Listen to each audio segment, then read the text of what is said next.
I just said it just will complete his comeback story while giving a noble death in the heat of battle.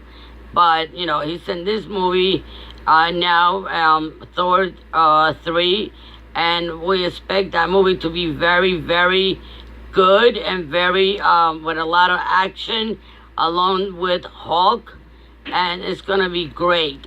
But as I said before, what could be better than giving Thor a noble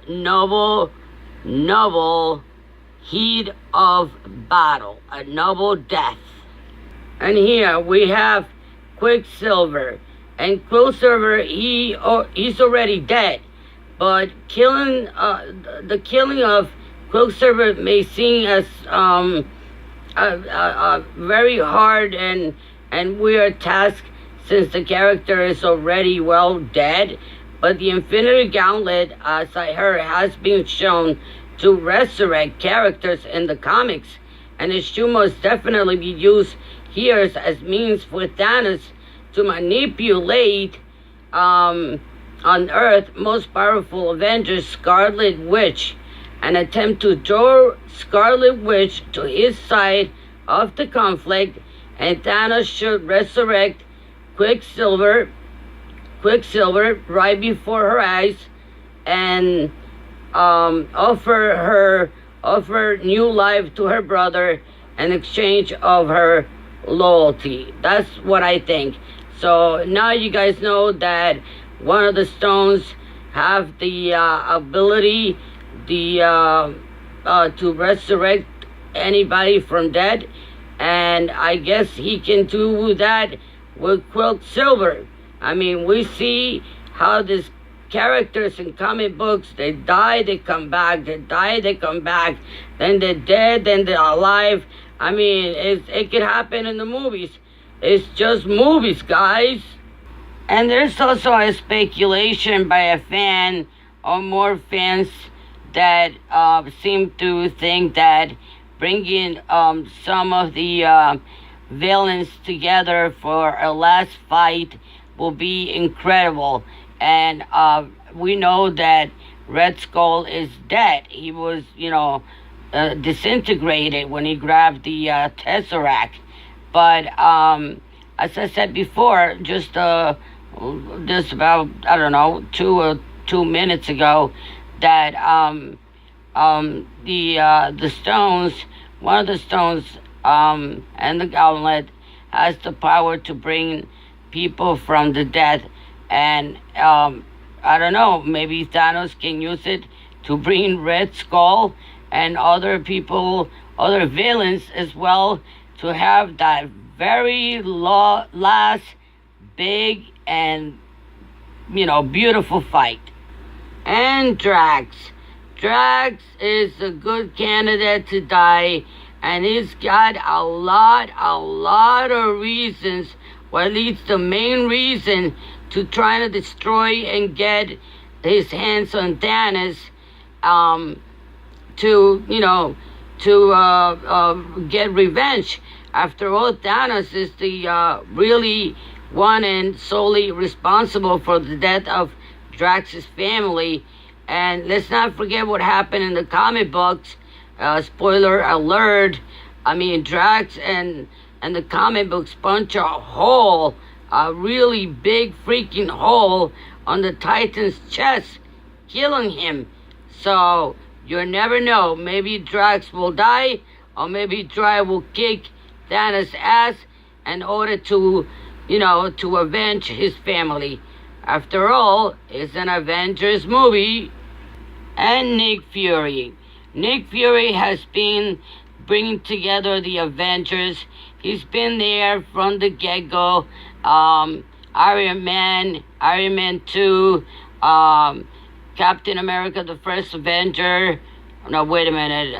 It wasn't in Captain America, the first Avenger. If he was somehow... Actually, he was at the end. I'm sorry.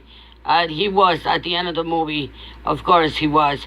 And the first Avenger. And he was also... Well, he's been in all of them up until the... not on Civil War, but the one before that one, which was the Winter Soldier. So he has a constant. He has a presence, a constant presence, and the MCU and all these movies together. And like I said before, he brought, so to speak, he brought all these characters, all these heroes together. And it's only fair that he be killed off, as a tribute. I don't know what to say about him because he's Nick Fury and he's not really a superhero. He just brought the Avengers together, but he has done a lot. I mean, guys, what Nick Fury has done, and his character is very important in every single movie. He's supposed to be dead right now in the movie, The Winter Soldier, when he burns his house and they have what do they call those things? I forget. Like a stone, where it says that he's dead. If anybody asks for me, tell them they can find me right here. So it will be only, cool, I guess, to give him a nice farewell, goodbye, and kill him off, and at the end of Avengers 3. So we have Black Widow. The Black Widow. This one is painful because Natasha, aka Black Widow, is one of the more compelling characters in the MCU, and she plays that role so good. And I've done some acting, and I'm out of a job due to health problems, so I'm not doing commercials or extras or things like that, sort of that thing. But she, in my eyes, she's brilliant in the role. And Widow, I think that absolutely deserves her own film, her own movie. But since nobody in the Marvel Studios is rushing into making a movie all about the Black Widow, I think that, and given the reason by Scarlett Johansson, that by Timon, if you know what I mean, well, I think it might as well, get her killed, and that's it. I mean, that could be one of the reasons. I'm not sure, because she's the only female in the Avengers, and she's tough as nails, and she hasn't died so far, but you never know. You never know. It's movies, guy, movie. And we have another villain.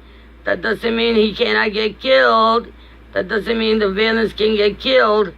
I mean, and every death that Thanos ditches out in Infinity War, to me, it should serve a purpose. Hawkeye and Black Widow served, and that Thanos isn't above killing only puny humans. War Machine and Drax save us sort of know than the comic books. And for if Thanos kills Loki, if it's in the movie, which right now is, I don't know, unlikely, or maybe he's going to be at the movie, or in the movie, not at the movies. You will be in the movie. If Thanos killed Loki, it will be for a very, very serve purpose, and that purpose will be for fans to hate Thanos much more. Spider-Man, yeah, Marvel Spider-Man. Oh, Spider-Man. It's a little hard because he just came into the MCU, and all this is new for us, and even newer for him, newest for him, because he was mind blown away when he got the role as playing and the MCU, not less playing Spider-Man.